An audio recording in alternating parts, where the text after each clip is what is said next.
Les aspects relationnels sont cruciaux de manière générale, que ce soit dans la relation de confiance aussi que vous avez avec vos patients, mais surtout aussi avec votre équipe.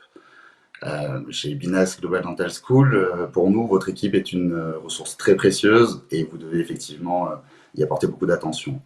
La période de confinement en ce moment amène beaucoup de doutes, hein, et c'est vrai que le but est de voir renforcer le lien, de l'assurer mais de le renforcer parce qu'il y a effectivement pas mal d'attentes et pas mal d'émotions en ce moment.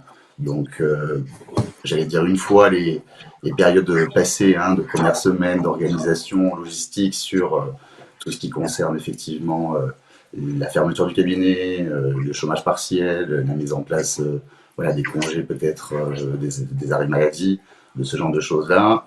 L'idée, c'est de voir ensemble comment renforcer, garder le lien après ces premières étapes de mise en place. Donc on va voir ensemble une petite marche à suivre. L'idée, c'est évidemment de communiquer, mais de rester, j'allais dire, non intrusif. Hein, donc on va voir comment. En fait, la démarche est assez simple. C'est d'abord une première étape, hein, de demander l'autorisation, hein, de ne pas forcément imposer les choses, donc de demander à chaque personne s'il est partant pour ce genre de réunion et de contact que vous allez pouvoir mettre en place.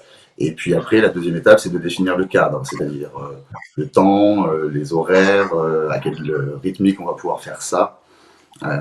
Ne pas voilà, non plus imposer les choses. Tout le monde vit le confinement de manière assez émotionnelle. Et le but, c'est de ne pas imposer les choses, donc de voir qu'est-ce qui est faisable. À minima, à Binas Global Dental School, on recommande plutôt une réunion par semaine, qui pourrait être une bonne chose. Les objectifs de ces échanges sont multiples. La première des choses, c'est de laisser place à l'humain, hein, j'allais dire, et de vraiment être à l'écoute des ressentis, des émotions du moment, de prendre des nouvelles, de savoir comment les gens vivent un peu les choses et s'organisent de leur côté. Ça, c'est vraiment la première étape, j'allais dire. La deuxième chose, c'est plutôt de travailler sur des retours mutuels sur la vie du cabinet. Peut-être que certains ont géré les urgences, les appels téléphoniques, un patient qui veut peut-être décaler un encaissement, d'autres qui se posent des questions sur leur traitement. Donc, se donner des infos sur la vie du cabinet.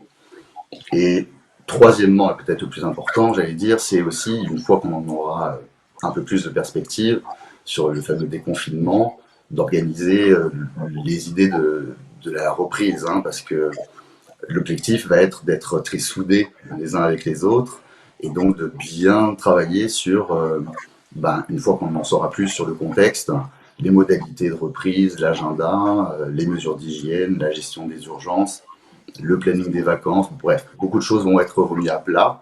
Et il sera bon effectivement de prendre le temps avec votre équipe, pourquoi pas même de brainstormer sur ce sujet-là, parce que le but est de faire confiance à la créativité et à l'initiative de chacun sur les différents scénarios, les différentes questions que les patients vont se poser. Donc se préparer en équipe pour être prêt à cette reprise-là qui va être de toute manière très sollicitante. Donc la qualité de ces échanges que vous allez avoir pendant le confinement sera aussi quelque part le miroir de la qualité de la cohésion d'équipe et à laquelle vous allez avoir affaire à la reprise. Donc prenez soin de vous, mais prenez soin de votre équipe, bien évidemment.